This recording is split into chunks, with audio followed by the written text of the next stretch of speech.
بسم اللہ الرحمن الرحیم. السلام علیکم ورحمۃ اللہ وبرکاتہ. ملګرو زم زبرت بنره پروګرام د دارالدرمل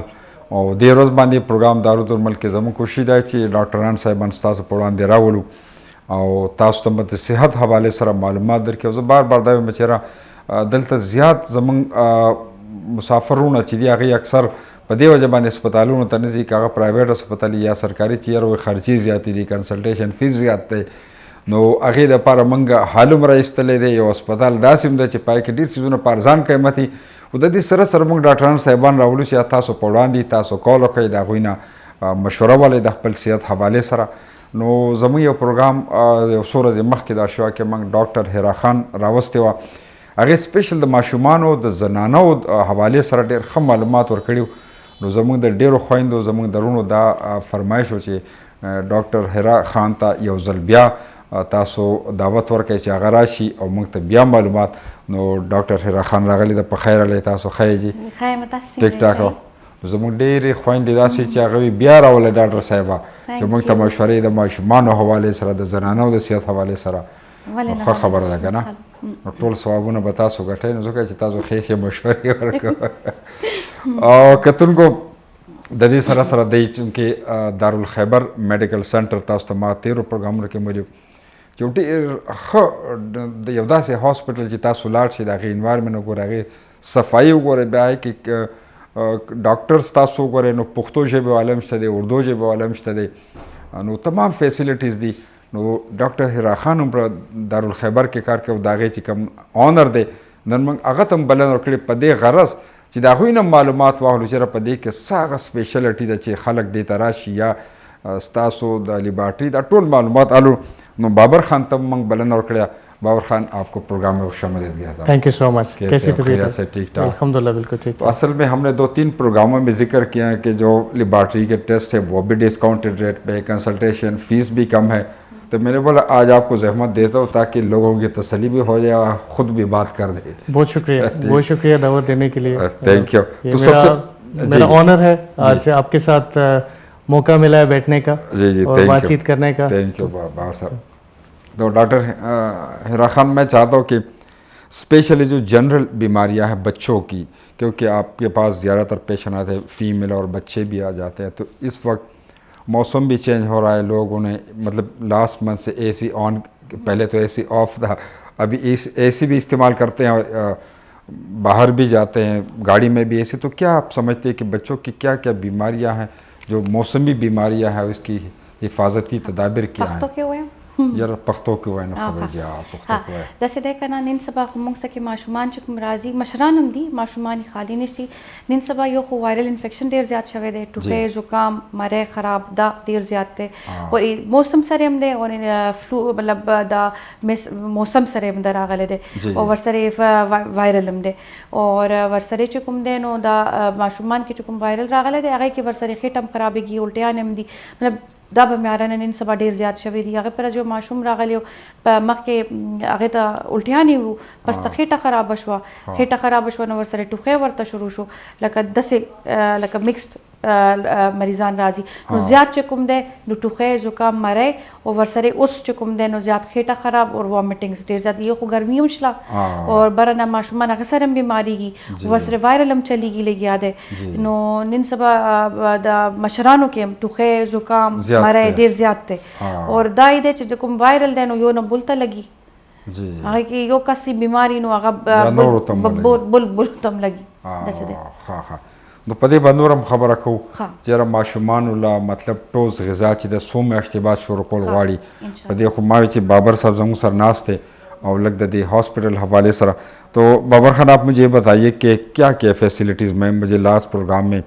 ڈاکٹر اکرام صاحب نے بھی کہا تھا کہ لیبارٹری جو ہے وہ ہمارے وہاں پہ ٹیسٹ تمام ٹیسٹ وہاں یعنی ایک چھت کے نیچے ساری فیسلٹیز الحمدللہ. تو دارالخیبر میں جتنے بھی فیسلٹیز ہے، جتنے ڈاکٹرس ہیں، اس پہ اگر آپ روشنی ڈالیے تو بہتر. جی زمور صاحب، ایکچولی یہ ہاسپٹل بنانے کا جو ہمارا مقصد تھا، جو ہمارا ویژن تھا، ایکچولی جب ہم خود بھی ہم 13-14 سال سے یو اے میں رہ رہے ہیں، تو یہ جو ہیلتھ کیئر فیسلٹیز ہیں یہ پوری دنیا میں ایکسپینسو ہے. یہ اگر لوگ یہ سوچتے ہیں کہ یو اے میں یا کسی اور اسپیسیفک کنٹری میں ایکسپینسو ہے, ایسا نہیں ہے, پوری دنیا میں یہ بہت زیادہ مہنگا ہے. تو جب ہم خود بھی کبھی ہاسپٹل جانا ہوتا تھا یا ٹریٹمنٹ کرانی ہوتی تھی تو ہمیں یہ فیل ہوتا تھا کہ یہ کچھ بہت ایک بڑی میجورٹی ہے لوگوں کی جو یہ فیسلٹیز افورڈ نہیں کر سکتے, کئی دن گھر پہ رکتے ہیں, اپنا علاج نہیں کروا سکتے. تو اس ٹائم میں نے اور ہیرا نے یہ ڈیسائیڈ کیا کہ جب ہم ایک تو ہمیں اپنا ایک میڈیکل سینٹر بنانا چاہیے, تو اس میڈیکل سینٹر میں کیا ہونا چاہیے, تو اس پہ پورے کئی سالوں تک ہم ورکنگ کرتے رہے ہیں کہ کون سی ایسی فیسلٹیز ہیں جو ہم لوگوں کو دے سکتے ہیں اور کم ریٹ میں دے سکتے ہیں, تاکہ ہر بندہ جس کو کسی بھی قسم کی تکلیف ہے وہ آ کے ہمارے پاس آئے اور وہ افورڈ کر سکے, اس میں اس کو ایکسپینسو نہ لگے, اس کو کوئی ایسی تکلیف نہ ہو کہ بجائے اس کے کو گھر پہ رکے, اس کو اسپتال آنا چاہیے اور اپنی ٹریٹمنٹ کرانی چاہیے. تو ہمارے پاس ابھی بچوں کی اسپیشلسٹ ہیں ڈاکٹر ہیرا, پیٹس میں ماشاءاللہ ان کا بہت اچھا ایکسپیرینس ہے, گائنی کا ایکسپیرینس ہے. اور ٹیکنالوجی کی بات کروں تو ہمارے پاس الٹرا ساؤنڈ کی AI بیسڈ آرٹیفیشیل انٹیلیجنس بیسڈ مشینز ہم لے کے آئے تاکہ ایرر کے یا غلطی کے کوئی چانسز نہ بچیں, بالکل گنجائش نہ ہو. پھر ہمارے پاس گائنی کی اسپیشلسٹ ابھی ہمیں جوائن کر رہی ہیں, کافی ٹائم سے میں دیکھ رہا تھا کہ ایسی ہونی چاہیے اسپیشلسٹ جو لوگوں کی تکلیف کو بھی سمجھیں اور ان کا میکسیمم لیول پہ جا کے ان کو ہیلپ آؤٹ کریں. پھر ہمارے پاس فل فلیج ایک لیبارٹری موجود ہے, اور اس پہ بھی ہم نے کوئی کمپرومائز نہیں کیا. مشینز پہ ہم نے ٹاپ کلاس مشینز لے کے آئے تاکہ جب تک اگر لیبارٹری کا ٹیسٹ میں رزلٹ اس کا اچھا نہیں آئے گا تو ڈاکٹر اپنا ڈائگنوسس کرنے میں وہ اتنا زیادہ کمفرٹیبل نہیں ہوتا. تو اس لیے ہم نے ٹاپ لیول کی مشینز لے کے آئے ہیں تاکہ بیسٹ ہم اس کو فیسیلیٹیٹ کر سکیں لوگوں کو. پھر ہمارے پاس 2 اسپیشلسٹ ڈینٹسٹ ہیں, مطلب دانت نکالنے سے لے کے ان کی فلنگ ہے وہ بھی ہائی ٹیکنالوجی پہ, پھر ان کے بریسز, کراؤن, بریجز, اور یو نیم دا تھنگ, مطلب ہمارے پاس ڈینٹسٹ سے ریلیٹڈ بھی تمام فیسلٹیز موجود ہیں. پھر ہمارے پاس انٹرنل میڈیکل اسپیشلسٹ ہمارے پاس موجود ہیں. تو ہمارے پاس الحمدللہ ایک چھت کے نیچے آپ کو کسی بھی قسم کا پرابلم ہے تو آپ آئیں تو انشاءاللہ ہم آپ کو بہت اچھے طریقے سے اس کو کیٹر کر سکتے ہیں. اور پرائزز کی بات کروں زبورت صاحب, تو یہ سب سے ہمارا پرائم ایک کنسرن تھا کہ ہماری پرائزز ایسی ہونی چاہیے کہ کبھی بھی پیشنٹ آئے تو وہ عام بندہ بھی برداشت, ہر بندہ برداشت کر سکے. تو وہ ڈینٹل ہو, گائنی ہو, ٹیسٹ ہو, تو میں سب کو ایک بولوں گا کہ ایک دفعہ وزٹ کریں اور دیکھیں کہ ہماری پرائسز آلموسٹ شارجہ سے کمپیئر کریں, یو اے میں کسی بھی جگہ سے کمپیئر کریں تو ہماری بہت ریزنیبل پرائسز ہیں الحمدللہ. اوکے چلو اس پہ بات کریں گے. اب یہ اچھی بات ہے, زیادہ تر یہاں ہمارے جو کم تنخواہ والے بھائی ہیں تو وہ اس وجہ سے نہیں جاتے کہ وہاں پہ لیبارٹری ٹیسٹ جو ہے وہ ایکسپینسو ہو یا کنسلٹیشن فیس, تو یہ ان کو اب شارجہ میں, اور زیادہ تر ہمارے پاکستانی شارجہ میں رہتے ہیں, جی بالکل, تو فیسلٹیز اویلیبل ہے ساری چیزیں. تو بہرحال آئیں گے دارالخیبر میڈیکل سینٹر شارجہ, اور ایریا جو ہے القلیہ اپوزٹ ٹو بوتینہ, بالکل. اور پارکنگ بھی فری ہے ہمارے پاس, فری ہے بالکل. یہاں پہ شارجہ میں آپ کو پتہ ہے کہ ایک پارکنگ کا بہت بڑا ایشو ہوتا ہے, بہت بڑا ایشو, کئی منٹ یا کئی ٹائم, ایک لمبا ٹائم آپ کو پارکنگ تلاش کرنے میں ویسٹ ہو جاتا ہے. تو ایک بندہ بیمار ہے تو اس کے لیے اگر پارکنگ فری ہے تو میرے خیال سے ایک بہت بڑی فیسلٹی ہے. بالکل, یہ زبردست بات. تو ڈاکٹر ہیرا خان, اب مجھے یہ بتائیے, ہاں دا پختو کے بدا کسو ہے ماشومان اکثر زمون خویندو ته دا دغه نه چېرې دا کم عمر ته ورسي چې دی ته بیا ټوس غذا ډېر دغه دی چې کال پرې رسېدلی خدای ورته خوراک نه ورکوي که نه, او کمی چې هغه درې میاشتو کې به ورکوي. نو لږ په دې دغه وکړئ چې یاره دا کم 3 میاشتې 4 نه چې دا ټوس غذا شروع شي وتا که نه, یو خو دا د شپږ میاشتو په کار دی چې څنګه ماشوم شپږ میاشتې پوره کېږي, لکه شپږ میاشت شروع کېږي, 15 میاشت پوره کېږي, نو شپږم میاشت څنګه شروع کېږي ورته په کار دی ورته ټوس خیرات شروع کوي. او هغې کې هم لکه داسې نشته یو ځای کې ټول ورته شروع کوي, ورکې لکه مخکې ورته نرم غذا شروع کوي, لکه چې کوم هغه لکه هضم کولی شي, هغې کې مطلب مطلب دا به کسان اکثر داسې کوي چې سیریلاک ورته راکوي. زه خو وایم چې کور کې سیریلاک جوړ کړئ دی خپله باندې جوړ کړئ دی او هغه هم تاسو ته طریقه به زه ښیم چې څنګه سیریلاک جوړولی شي کور کې. ضرورت نشته د ډبې والا هغه آرټیفیشل فلیورز ان آرټیفیشل څیزونه یې پکې نو کور کې ورته جوړ کړي. یو بل دا دی چې ماشومان ته اکثر د ګبین چې کوم ته موږ شهد وایي هغه ماشوم ته چې ټوخی نو هغه ورته ورکوي. اسې خو پکار دی چې 12 منثs نه کم لکه یو کال نه کم ماشوم ته پکار نشته دی هغه ورکوي. هغې هم یو کمپلیکیشنز دي بیا کم ماشومان ته هغه سوټ نه کوي بیا وامټینګ او خېټه خرابېدی شي. همداسې هم لیدلي دي ماشومان چې کومه ته هغې ټول مدرس لکه د یو 3 میاشتو کې یو ماشوم ته ګی ورکړی و پیو کې او نو بیا ورته الټۍ او خېټه خراب. ډاکټر صاحب دا ډېر اهم موضوع ده، په دې به دا خبره جاري ساتو. ما ته د بریک لپاره اشاره کوي نو بریک اخیستل ښه ځکه چې سړی سیګنل کراسنه کېږي. ټیک ده کتونکو زما یقین دی پروګرام نه به تاسو معلومات اخلئ خو وخت شوی دی د بریک. یو بریک لږ زموږ سره اوسئ، ډېر ژر واپس راځو. جی مینوالو یو ځل بیا هرکلی وایم ما د لنډې شان د مینه وروستو ډاکټر حرا خان زموږ سره ناسته ده او از ماشاءالله ډېره قابله خو بیا خاص کر د ماشومانو او د زنانو چې کوم بیماری دی هغې کې هغه سپیشلیسټ ده. او بیا زه به دا ویم ډاکټر صاحبه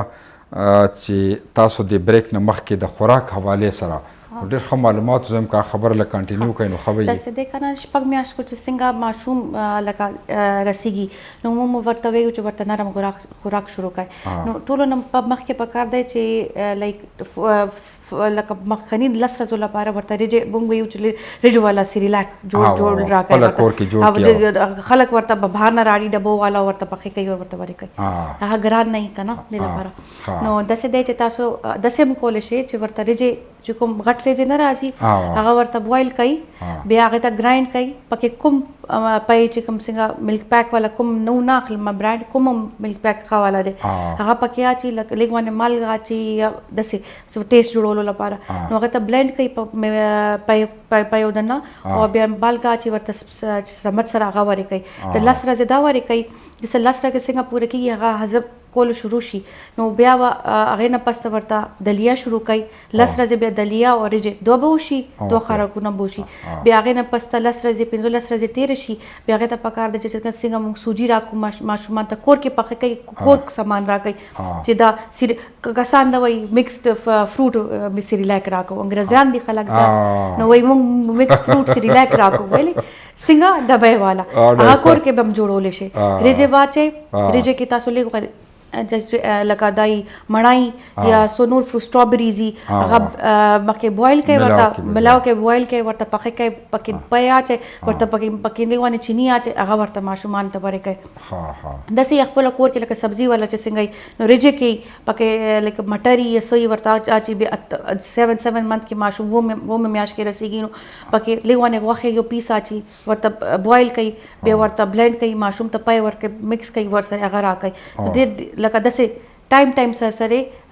لکه زیاتولو پکار دی ماشوم یو عمر زیاتولو پکار دی او چې کال پورې رسیږي نو بیا هغې ته هغه راکوي چې کوم خپله خورئ چې ورته عادت جوړیږي بیا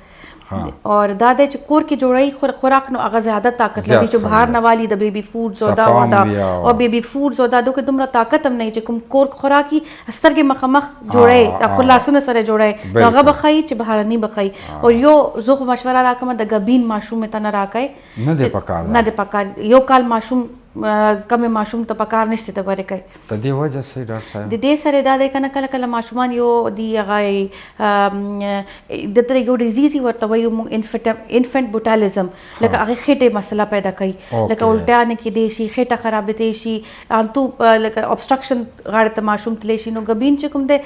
لکه یو کال ماشوم نه بره پکار دی ورته ورکوي چې څنګه ماشوم ته ټوخی د چمچ سره ورته ورکوي داسې پکار نشته ورته ورکوي که نه او هغه چې کوم دی 8 میاشت نه شروع کوي د مخکې ایګ یوک لکه زیړوالی چې کومي هغه زیړوالی هغه ماشوم ته مخکې هغه راکوي هغه هضمولی شي بیا سپینوالی ورته شروع کوي دی داسې دی او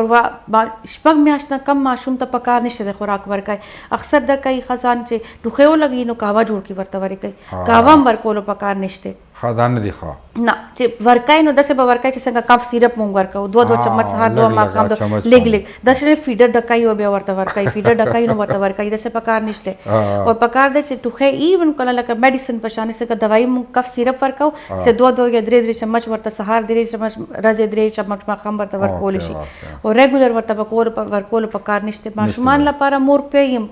ډیر دی اور دا دی چې ماشوم شپږم میاشت یو رسیږي ورسره ورته وبوم راکولو پکار دی بیا وبوم پکار ورته وبوم راکولو پکار دی چې ورته ریګولر څنګه مونږ وبوسکو نو ماشوم خود څنګه لکه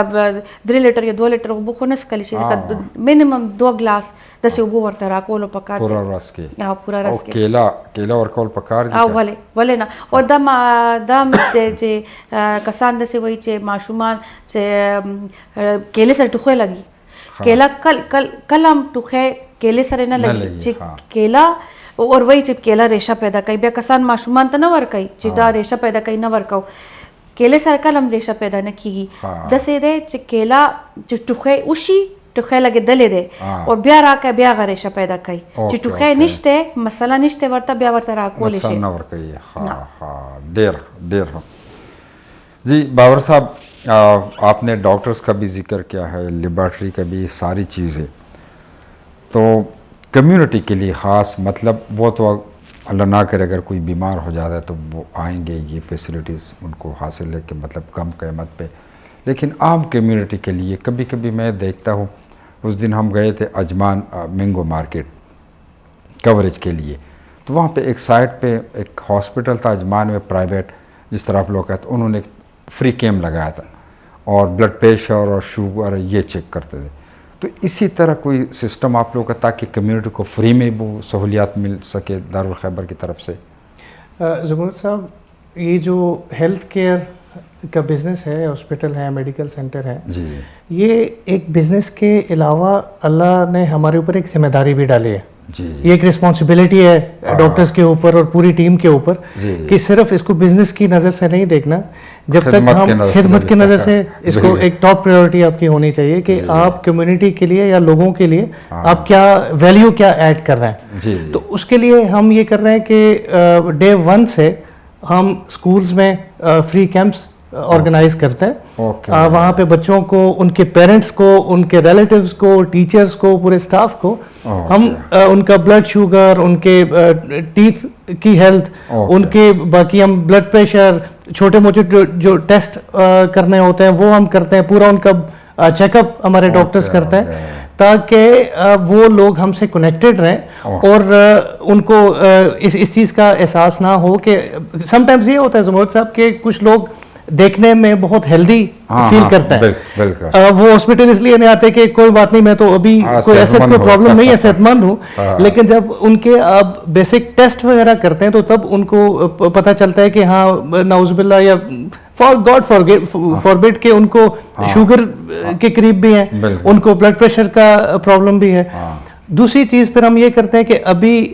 ریسنٹلی ہم نے سٹارٹ کیا ہے کہ جو اسپیشل بچے ہیں یو اے ای میں ان کے ساتھ ہم مل کے کچھ آرگنائزیشنز ایسی ہیں ان کے ساتھ ہم مل کے جو اسپیشل بچے ہیں ان کی فری ٹریٹمنٹ کا ہم نے انتظام کیا ہے تو وہ انشاءاللہ نیئر فیوچر میں آپ کو میں کچھ آپ کے ساتھ اس کی انفارمیشن بھی شیئر کروں گا تو کچھ آرگنائزیشنز کے ساتھ مل کے جتنے بھی اسپیشل بچے ہیں تو یہ آپ کے پروگرام کے ذریعے میں یہ سب کو بتانا چاہتا ہوں کہ اگر آپ کے گھر میں اسپیشل بچہ ہے تو ہماری طرف سے اس کی پوری ٹریٹمنٹ ایمرجنسی سے لے کے باقی ٹریٹمنٹ ہماری طرف سے فری ہیں اس کا ہم کچھ بھی چارج نہیں کرتے ہیں پھر اس کے علاوہ جو تیسری چیز ہے کہ باقی بھی ہماری پاکستانی کمیونٹی ہو انڈین بنگلہ دیش یا کوئی بھی عرب کمیونٹی ہے کوئی بھی ایسے لوگ جو افورڈ نہیں کر سکتا ہے بالکل زیرو افورڈیبلٹی ہے بالکل وہ اس لیے پریشان ہے کہ میرے پاس تو کچھ درم بھی نہیں ہے کہ میں جا کے اپنی ٹریٹمنٹ کرا لوں ان کو ایسی کرونک ڈیزیزز ہیں یا بیسک چھوٹی موٹی جو ایسے جو پرابلمس ہیں وہ ہیں تو آپ کے پروگرام کے ذریعے میں یہ بھی بتانا چاہتا ہوں کہ ان کے لیے بھی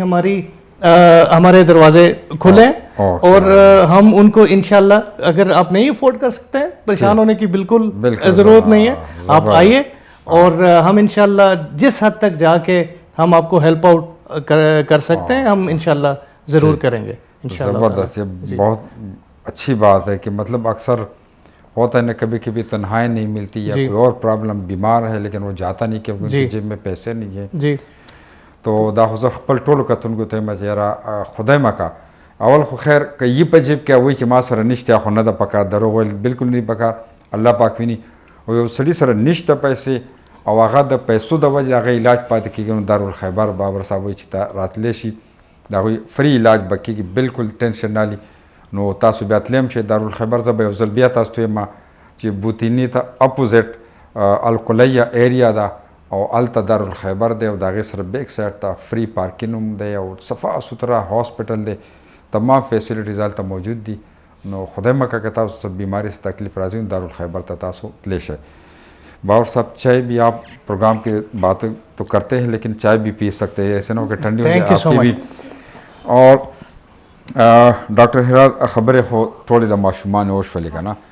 اوس کېدای چې خویندې ناست دي چې دا ډاکټر هرا صرف د بچو خبرې کې زموږ دپاره څه دي که نو د زنانو حوالې سره که څه داسې معلومات تاسو ورکوئ چې یاره هغوی د خپل صحت څنګه کیر وکړي. څنګه بابر صاحب وایي چې ډېر خلک ټیسټ نه کوي چې یاره که وکړم او ډېر بیماری راکې ښکاره شي نو پکار دا چې وکړي دا ټیسټ پکار دی چې پته ولګي که بیا داسې حد ته لاړ شي چا کنټرول کېږي نو پکار مخکې وکړي. نو داسې زنانه ورته زیات زموږ داسې چې دا موږ ورته هغه انګریزي کې ورته هاوس وایف وایي چې هغې کور نه بهر هم نه وځي، زیات فلیټونو کې پاتې کېږي. نو څه مشوره به تاسو هغوی ته صحت حوالې سره ورکوئ؟ داسې دی نه پرون ما څه کې یو ماشومه جینۍ راغلې وه لایک 16 to 17 ایئرز و که نه، نو هغې ویټ ډېر زیات و لایک 100 kg اور 16-17 ایئرز ماشومه وه. نو هغې مور ویله دا ډېر زیات ویټ گین کوي اور د دې لکه خولې باندې ویښتو هم راځي لګیا دی اور سکن ډسکلریشن هم دی او دلته نه لکه ډېر زیات دلته نه هغې سکن ډاک و دلته نه لایټ و بیا دلته نه ډاک و لکه ټول هغې خوله خرابه شوه، ویټ ډېر زیات 100 kg. نو هغه ویله هغې نه مور وایي دې ته زه وایم خوراک کم کا، ده وایي زما پلار پیسې د څه لپاره کم کومه خوراک تا له د پلار راکوي ماله پیسې د پلار دی خو خېټه خو د خپله ده که نه. نو هغې پری ډایبیټک فیس کې راتله، مطلب شوګر ورته شوی نه و، شوګر کېدو ورته خطره وه، وایټامین ډي ورته دومره کم و، آیرن ورته دومره کم و اور ورسره هغې د کلیسټرول زیات و، سوچ هغې ویټ زیات و. نو چې کوم جنکۍ کور کې ناستي یا ښځې کور کې ناستي هغه زیات دی چې واک نه کوي، بهر نه وځي، ماشومان یې بیا ستړي کېږي، بیا وایي مونږ کې ساه نشته بهر څوک وځي نو ویټ گین کوي، وزن چې زیاتېږي بیا بیماریان زیاتېږي. زه خو خپل ټول خویندو ته دا وایم چې خپل ځان لپاره، خپل ماشومان لپاره، خپل هزم لپاره، ټولو لپاره چې خپل ځان دی نو جهان دی. نو خپل لیوانې بهر وځي، دنیا ګوري لیوانې اور خپل لکه دا دی چې خپل وزن خیال ساتلو پکار دی چې وزن زیات شو که نه بیا سل بار بیماریان تاسو سره دي لکه ټولو نه غټ شوګر، بیا بلډ پریشر چې آسان زمان کې دا خو ټولو نه کامن او ټولو نه زیات بیماریان چې کوم وزن زیات یا هغه سره کې یو شوګر او بلډ پریشر نه خپل ځان بچ کړئ نو پکار دی چې لیوانې خپل ځان ټایم راکړئ او لیوانې بهر ووځئ. زه نه وایم چې بهر ایکسرسایز لپاره لیوانې واک لپاره وځي، الله واک لپاره وځي، ماشومان ته والي پارک ته وروځي یا داسې دن سبا ګرمیان دي خیر دی لیوانې ټایم وخت کوئ لیګ سیټ لپاره بهر لاړ شئ چې خوله به زیات راځي نو چې کوم ویټ زیات سهار کې یا ماسخوتن کې تللی شي، ما شپې خو تللی شي نن سبا شپې موسم لیوانې ښه دی، نن سبا هم ښه دی. نو شپې هسې هم چې ګرمیان هم لیوانې ګرمي دي ګرمي خو لکه بیا د دای حل دی چې تاسو به بهر راوځئ چې د ناستو باندې ویټ زیات کېږي په بیماریانې ورسري چې داسې دی او بل دا وایټامین ډي ډیفیشنسي او دا د څه لپاره دی؟ د لپاره دی چې کسان بهر نه راوځي، نور کې نور ته نه ځي، ماشومان نور ته نه ځي، چې سکول دی نو ماشومان کم وخت په نور ته ځي. نو دا دی چې ماشومان ته یو خو دا دی چې کوم ورځ چھټي ورته لیوانې ماشومان سره بهر ماښام وځي چې لیوانې وګرځي، هسې هم پکار دی چې لیوانې خپل ځان لپاره ټایم ووښیي. ډاکټر صاحب ستا خبره ډېره ښایسته دي، خوږې دي، خو ما ته بیا د بریک اشاره کوي که نه، نو ستاسو چای مې یخېږي، تاسو به چای وڅښئ، زه بریک والا مې. کتونکو ډاکټر هرا خان ډېرې ښایسته خبرې او معلوماتي خبرې زموږ د خویندو دپاره د هغوی د بچو دپاره او پروګرام کې وشوی دی. د بریک یو بریک لزو موږ سره اوسئ، ډېر ژر واپس راځو. جی کتونکو یو ځل بیا هرکلی ویم پروګرام تاسو ګورئ دارو درمل د خیبر میډل ایسټ ټلویزیون د ویسټ سټوډیو نه سکرین باندې زموږ نمبر هم را روانې دي. ډاکټر هرا خان ناسته ده، بابر خان زموږ سره ناست دی. که تاسو دوی نه پوښتنه کول غواړئ نو سکرین باندې واتساپ نمبر هم شته، لین لاین نمبر هم شته، پای باندې موږ ته کال وکړئ، د دې نه پوښتنه کولی شئ. د دې سره سره که ډاکټر هرا خان سره تاسو ملاقات کول غواړئ یا تیر پروګرام کې ډاکټر اکرام الله صاحب یا د هغې نه مخکې صدیق صاحب نو تاسو دارالخیبر میډیکل سنټر چې کوم بوتینې ته اپوزټ القلیه ایریا ده هغې کې دارالخیبر میډیکل سنټر دی. زموږ د پښتنو دپاره کې پښتانه نارینه ډاکټران هم شته دی، زنانه ډاکټر هم شته دی. خپل مرض په خپله ژبه کې تاسو ویلی شئ. نو مطلب دا دی چې هغه پښتو کې وایي خپل اسپتال او خپل ډاکټران، نو تاسو ورته تللی شئ. ډاکټر صاحب تاسو خپله خبره کې د وایټامین ډي ذکر هم وکړو که نه. نو زیات چې کوم د خویندې په دې فلیټونو کې دي، بهر نور ته نه وځي، نو دوی له خو لازم بیا ټیسټونه پکار دي. او هلته بابر صاحب وایي چې ټیسټونو کې موږ ډسکاونټ هم ورکړی دی که نه. لږ دا ووایي چې کوم په کورونو کې دي نور ته بالکل نه وځي، نو دوی له خو بیا ټیسټ لازم پکار دی که نه. او ټیسټ لازم پکار دی. او بل دلته میکسیمم ټولو کسانو ته وایټامین ډي ډیفیشنسي ماشومان ته هم دی، ښځو ته هم دی، او نارینهو ته هم دی، ټولو ته دی. اور دا دی چې اسیم پکار دی چې ټیسټ کوي، مخکې ټیسټ وکړي او بیا هغې نه پس ته چې پکار دی وایټامین ډي سپلیمنټس اخلي چې نور ته ما ته پته دی ټولو ته ما ته خپله تلل دومره ګران دی نور کې. نو داسې دی چې بیا وایټامین ډي سپلیمنټس اخیستو پکار دي چې لکه هغه داسې دی چې ضروري نشته تاسو روزانه هلې هغه کې ډفرنٹ کنسنټریشن کې راځي. لکه 50,000 انټرنیشنل یونټ والا یې، 1000 والا یې، 3 लाख انټرنیشنل یونټ والا انجیکشن راځي چې ستن لګوي میاشتو کې یو، بیا چې انجیکشن سکلو والا سکینو، بیا چې ګولۍ هفته کې یو والا خوري، بیا آپشنز دي تاسو کې. نو کوم تاسو لپاره آسان دی هغه والے هغه وخورئ. او چې راځئ نو موږ سره کې راشئ، موږ به ورته میډیسن ولیکو راکړو چې کوم والا هغه خړلو پکار دی یا څه دی، او ورسره وایټامین ډي ټیسټ هم ورته وکړو. او موږ سره کې واقعي ډېر زیات ډسکاونټس لګېدلي دي، پیکیجز دي، هغو کې هم ډسکاونټس دي. نو موږ سره کې هم راتلی شي، موږ هم ورته ټیسټ کولو شو چې چېرته بهر نه کولو غواړي هلته وکړي، موږ ته راړي ښایي، نو بیا هم مرضي ده. موږ به ورته دواۍ نه به ولیکو، سو مشوره به ورته راکړو چې څومره ګولۍ خوړلو پکار دی، څنګه کولو پکار دی، څومره مینټیننس پکار دی. داسې ډېر ښه جی. بابر صاحب آپ مجھے آپ نے کہا کہ ڈسکاؤنٹ ہے، تو یہ کس کس چیزوں پہ، مطلب اگر کوئی دانتوں کا مسئلہ ہے یا لیبارٹری ٹیسٹ ہیں تو ان ساری چیزوں پہ ڈسکاؤنٹ ہے؟ جی زمرد صاحب، ہمارے تینوں ڈپارٹمنٹس، آپ جنرل کی بات کریں، لیبارٹری کی بات کریں یا آپ ڈینٹسٹری کی بات کریں، تو ہم نے یہ تینوں کے تینوں ڈپارٹمنٹس میں آلموسٹ ہر چیز پہ بہت اچھے ڈسکاؤنٹس لگائے ہیں. فار ایگزامپل آپ ڈینٹسٹری کی بات کریں تو ہمارے پاس 2 اسپیشلسٹ ڈینٹسٹ ہیں، اور دونوں ماشاءاللہ بہت ایکسپیرینسڈ اور بہت کوالیفائڈ ڈینٹسٹ ہیں. تو نارملی کیا ہوتا ہے کہ ہم ڈینٹسٹ کے پاس اس ٹائم تک نہیں جاتے ہیں جب تک ہمیں دانت میں درد نہ ہو یا کوئی ایسی تکلیف نہ ہو. تو ہم سوچتے ہیں کہ نہیں ہمارے دانت تو ٹھیک ہیں تو ہمیں ڈینٹسٹ کی ابھی ضرورت نہیں ہے. لیکن ایکچولی ایسا نہیں ہے. آپ کو ریگولر بیسس پہ اپنے دانتوں کو چیک کروانا چاہیے، اور تاکہ آپ کو یہ پتہ چلے کہ سم ٹائمز کچھ کیویٹیز لگی ہوتی ہے لیکن آپ کو جب تک درد نہیں ہوتا تو آئیڈیا نہیں ہے. تو آپ کا جو اوریجنل دانت ہیں وہ بہت قیمتی ہیں. آپ اس کے بعد چاہے جتنا مہنگا جو بھی کروا لیں، وہ اوریجنل نہیں ہے، وہ تو اللہ کی طرف سے ایک تحفہ ہے. بالکل ایسا ہے. تو آپ اپنی ریگولر بیسس پہ اپنے دانتوں کو چیک کروائیں، ان کی کلیننگ کروائیں، ان کی پالشنگ کروائیں. اور اسپیشلی اس سارے پروسیجر میں جو کنسلٹیشن ہے ہمارے ڈاکٹرز کی، جو ڈینٹسٹ کی، وہ بالکل فری ہے. فار ایگزامپل اگر آپ آتے ہیں اپنے دانتوں کا چیک اپ کروانے کے لیے، تو اگر کوئی پرابلم نہیں ہے تو پھر ہم آپ سے کوئی فیس چارج نہیں کرتے ہیں، وہ بالکل فری ہے. کنسلٹیشن کے ہم کوئی چارجز نہیں لیتے ہیں ڈینٹسٹری میں. پھر اس کے بعد اگر کوئی پرابلم نکل آتا ہے تو اس پہ بھی ہم نے بہت اچھے پیکیجز اور ڈسکاؤنٹ لگائے ہوئے ہیں. اور اسی طرح لیبارٹری کے ہم نے پیکیجز آپ کی بیسک ہیلتھ کے ہیں، وائٹامن ڈی سے ریلیٹڈ ہیں، باقی جتنے بھی ہم نے کچھ ایسے ڈیزائن کر کے پیکیجز، تاکہ آپ کے 1 2 3 4 جتنے پیکیجز بھی ہیں اس میں آپ کا کمپلیٹ ایک پکچر ہمارے پاس کلیئر آ جائے. اور ان پہ بھی ہم نے بہت اچھے ڈسکاؤنٹس لگائے ہیں. پھر جنرل کی طرف بھی ایسا ہی ہے. تو میں یہ سجیسٹ کروں گا کہ آپ لوگ ہمارے سوشل میڈیا سے کنیکٹ رہیں. سوشل میڈیا پہ ہم ان کو مطلب کنٹینیوسلی اپنے آفرز کو اور اس کو انفارمیشن ہم اپلوڈ کرتے رہتے ہیں، تاکہ آپ کو یہ پتہ چلے کہ ابھی ہمارا کون سا پیکیج چل رہا ہے، تاکہ آپ کو اس سے ایک بہت اچھا فائدہ ملے. فیس بک پہ ہے، انسٹاگرام پہ ہم موجود ہیں، ہم ٹک ٹاک پہ ویڈیوز لگاتے رہتے ہیں. تو اس سے پھر آپ کو ایک بہت کلیئر پکچر مل جائے گی کہ آپ کی ریکوائرمنٹ کیا ہے، آپ کو کس چیز کی ابھی ضرورت ہے، تو اس کے ٹیسٹ آپ اس کو کروانے چاہیے. تو اب میں سجیسٹ کروں گا کہ سوشل میڈیا سے ہمارے آپ فالو کریں، کنیکٹ رہیں، تاکہ آپ کو اس میں بالکل ایک اچھی کلیئر پکچر آپ کو ملتی رہے کہ ہم لوگ کیا آفر کر بابر رہے ہیں. صاحب بعض لوگ جو ہے ان کے پاس کمپنی کی طرف سے انشورنس کارڈ جو ہے وہ ہوتا ہے, جی تو ان کے لیے ہے کوئی فیسلٹیز اگر جن کے پاس انشورنس کارڈ ہے اور وہ انشورنس والے پے کرتے ہیں ان کا کنسلٹیشن یا جو بھی خرچہ ہے؟ زمرد صاحب موسٹلی جو انشورنسز ہیں اس میں ڈینٹسٹری تو کور نہیں ہوتی ہے. نہیں وہ نہیں ہے ڈینٹسٹری کا تو وہ جی نہیں ہے, وہ مجھے بہت ہی کوئی ہائی فائی انشورنسز ہیں جس میں ڈینٹسٹری کور ہوتی ہے, تو اس کا بھی کوئی پرابلم نہیں ہے. لیکن اوور آل ہمارے ریٹس اتنے کم ہیں کہ جن کے پاس اگر بیسک انشورنس بھی ہے تو ہم کوشش کر رہے ہیں کہ بہت جلدی ہم پوری جتنی بھی یو اے ای میں اویلیبل انشورنسز ہیں ان کو ہم آن بورڈ کریں, تاکہ کسی بندے کے پاس کوئی بھی کسی پیشنٹ کے پاس کوئی بھی انشورنس ہے تو اس کو ہم فیسیلیٹیٹ کر سکیں.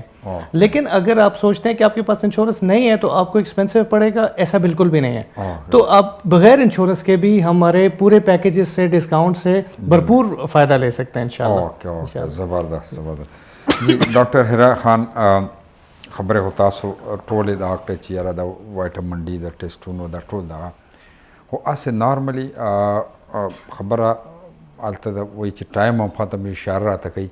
خو آخر کې زه د دې خویندو دپاره تاسو یو میسج که ورکول غواړئ چې یاره صحت حوالې سره تاسو خبرې ډېر د ماشومانو هم کړېدم خو آخره کې د زنانو ته کوم چې دلته اوسېږي کورونو کې او بهر ډېر وزیم نه, نو څه داسې میسج د هغوی ته د صحت حوالې سره ورکوی به یې؟ زه خو داسې خپلو خویندو ته دا مشوره به راکومه چې هغوی ما مخکې هم ویلي دي چې ټایم میلاویږي بهر راوځي, لږ غونې واک کوي چې وزن نه زیاتېږي. چې وزن زیاتېږي بیا هارمونل پرابلمز او د ډایبټیز نه علاوه چې کوم د ویټ زیاتېدو سره یو مسله خو نه د ټولو نه مخکې دا دی چې بیا ماشومانو مسله بیا هارمونل پرابلمز. زه خو دا مشوره راکومه ټولو خویندو ته چې بهر راوځي, لږ غونې واک لپاره ایکسرسایز لپاره چې کوم افورډ کولی شي نو جم افورډ کولی شي, څنګه څوک کولی شي چې واک کولی شي نو واک کوي, جم کولی شي نو جم خپل ویټ مینټین کوي, چې لږ غونې ویټ مینټین کوي چې بیا مخکې چې ستاسو لکه صحت صحیح پاتې کېږي, لکه بلډ پریشر, شوګر او د هارمونل چې کوم پرابلمز دي, ایشوز دي, بیا ماشومان نه کېږي چې هارمونل امبیلنس راشي یا هارمونل مسله راشي نو بیا ماشومان کې دوکې مسله وي. نو هغه ټولو نه ځان ساتلو لپاره پکار دی چې ټول لکه خپل ځان خیال ساتئ, بهر راوځي, ایکسرسایز کوي, ویټ مینټین کوي. ما خو دا مشوره ده چې بهر ضرور خپل ځان لپاره ټایم ووخت کوئ, خپل ځان ته ګورئ, خسته ساتئ خپل ځان, واک کوئ, سمارټ کېږي. ډېره مننه ډاکټر صاحبه, تاسو ډېر ښه معلومات زموږ کتونکو ته ورکړو. تاسو راغلی, خپل کلینیک مو پرېښودو د دې دپاره چې زموږ د پښتنو پاکستانیانو ورونو ته ښه معلومات. ډېر مننه ستاسو د راتګ. تاسو ډېر مننه, تاسو ماته بابر خان کیا میسج لاسٹ میں ہمارے ویورز کے لیے کیا میسج ہوگا آپ کا؟ زمر صاحب میرا جو سب کے لیے ایک میسج یہ ہے کہ ہم نے بہت محنت سے ہر چیز کو مد نظر رکھتے ہوئے, سیفٹی ہے, کلینلینس ہے, عورتوں کے پردے کا ہم نے بالکل, کیونکہ ہماری خواتین میں سم ٹائم ان کے بچے بھی ہوتے ہیں, ان کو ایک پرائیویسی چاہیے ہوتی ہے, تو اس کا ہم نے علیحدہ سے انتظام کیا ہوا ہے. اور صفائی کا ہم نے ایک زبردست ایک ماحول بنایا ہوا ہے کہ کیونکہ یہ ہیلتھ کیئر فیسلٹی ہے تو اس میں ہماری جو صفائی اور سیفٹی ہے یہ ہماری ٹاپ پریورٹی ہونی چاہیے. تو میں سب کو ایک میسج دینا چاہتا ہوں کہ ایک دفعہ ضرور وزٹ کریں تاکہ آپ کو ہماری فیسلٹیز کا پتہ چلے, ہماری ہم کس طریقے سے آپ کا خیال رکھتے ہیں, آپ کو اس چیز کا اندازہ ہو, اور آپ کے لیے ایک بہت اچھا ہم نے انوائرمنٹ کریٹ کیا ہے. تو میری طرف سے میں سب کو خوش آمدید کہتا ہوں ہماری فیسلٹی میں, اور ہماری انشاءاللہ ہم آپ کے لیے دیکھ لیں, وزٹ کر دیں, ایک دفعہ وزٹ کر لیں, دیکھ لیں, تو انشاءاللہ مایوسی نہیں ہوگی انشاءاللہ تعالی. کہتے ہیں نا کہ آزمائش شرط, جی آزمائش شرط, آ جائے ایک نظر دیکھ لیں, اگر آپ کو پسند آئے تو ٹھیک.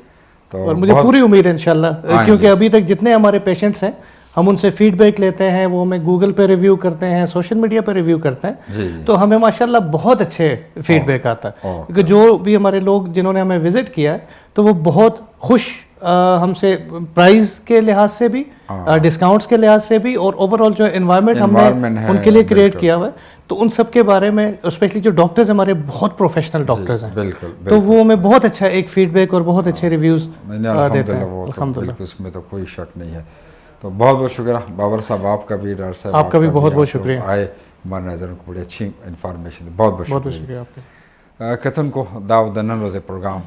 دارو درمل او کوشش موږ دا وکړو زموږ د کتونکو په ډیمانډ باندې ډاکټر هیرا خان ته یو ځل بیا موږ بلنه ورکړې وه. بابر خان راغی او هغوی تاسو ته ډېر ښه معلومات د دارالخیبر حوالې سره. نو دارالخیبر زه به یو ځل بیا د پروګرام آخر کې ووایم چې رولې سره نږدې بوتینې ته اپوزیټ القلیه ایریا ده، هلته ډېر صفا سوتره هاسپټل دی او ډېر ماهره ډاکټران دي پکې د هر مرض. الله دې تاسو د مرضونو وساتي. خو راځي دا ژوند دی، نو که راځي نو تاسو هلته تللی شئ، تاسو ته په ډېر کم قیمت باندې علاج هم کېږي، کنسلټیشن فیس هم کم دی، که لیبارټري ټیسټ وي یا د غاښونو څه ټیسټونه وي هغه هم په کم دغه دي، نو تاسو ته تللی شئ او د دې خدمت ترلاسه کولی شئ. کتونکو پروګرام وخت پای ته ورسېدلو او ما ته او زموږ مېلمنو ته راکړئ اجازت. د الله په امان.